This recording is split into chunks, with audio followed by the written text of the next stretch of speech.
ஓம் சிவாய நம. அஸ்ட்ராலஜர் ஆயில்ய மைத்திரி. சிலரெல்லாம் சொல்லுவாங்க, ஐயோ கர்மா தொல்லை, கர்மா பாடா படுத்துது, ஐயோ இந்த கர்மா அந்த கர்மா, 1008 கதை சொல்லுவாங்க. கர்மக்காரகன் சனி, அது எல்லாருக்குமே தெரியும். இந்த கர்மக்காரகனான சனி பகவான் யார் அதிகமாக குருமா வச்சுருக்காரோ அவங்க தான் கர்மாவை பற்றி அதிகமாக பேசுவாங்க. ஸோ அவர் வச்ச குருமாவில் இஞ்சி பச்சை மிளகாலாம் காரம்லாம் அதிகமாக ஆகி அந்த காரம் தாங்க முடியாமல் தான் இந்த கர்மா இந்த தோஷம் இதால் இப்படின்வாங்க.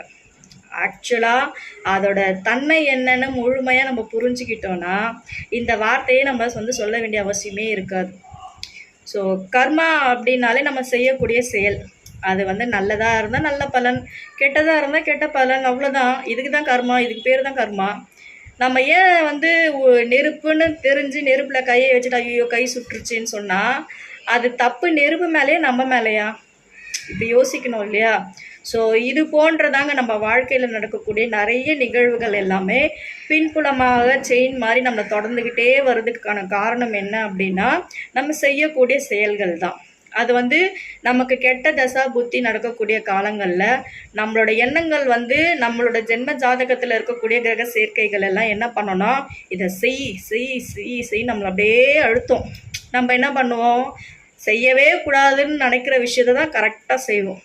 ஸோ அப்படி செய்யும்பொழுது அதோட ரிஃப்ளெக்ட் நமக்கு எப்போ கிடைக்கும்னா இந்த 7.5 சனி நடக்கக்கூடிய காலம், அஷ்டம சனி, அஷ்டாஷ்டம சனி, சனி பகவான் வெயிட்டிங்லேயே இருப்பார் எப்போ அப்படி பிடிக்கலான்னு. அந்த டைமில் கரெக்டாக வரும்பொழுது நம்ம லாக் ஆகிடும். ஸோ இப்படி தான் ஒவ்வொருத்தவங்களுடைய வாழ்க்கையிலும் சனி பகவான் கர்மக்காரகனாக இருந்து செயல்படுவார்.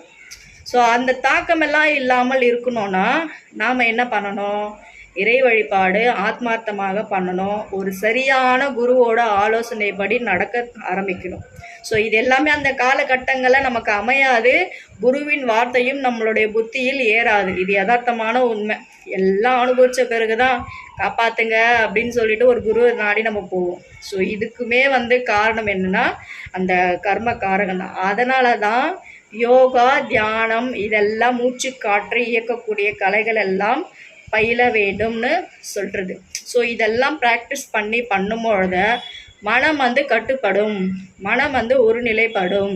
நிறைய விருட்சங்கள் எல்லாம் வழிபாடு பண்ணும்பொழுது நம்மளுடைய ஆத்மா நம்ம கண்ட்ரோலில் இருக்கும்.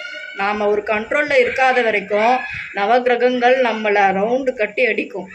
கண்ட்ரோலுக்கு வந்துட்டோன்னா தாக்கங்கள் பெரிதளவு பாதிக்காது. ஸோ இதெல்லாமே கரெக்டாக நம்ம புரிஞ்சுக்கணுங்க. ஸோ எல்லாருடைய வாழ்க்கையிலே இருக்கக்கூடிய விஷயங்கள் சனி பகவானின் ஆட்டம் எப்போ வெளிப்படுன்றது தான் கேள்வி. ஸோ ஜோதிட ஆலோசனைக்கு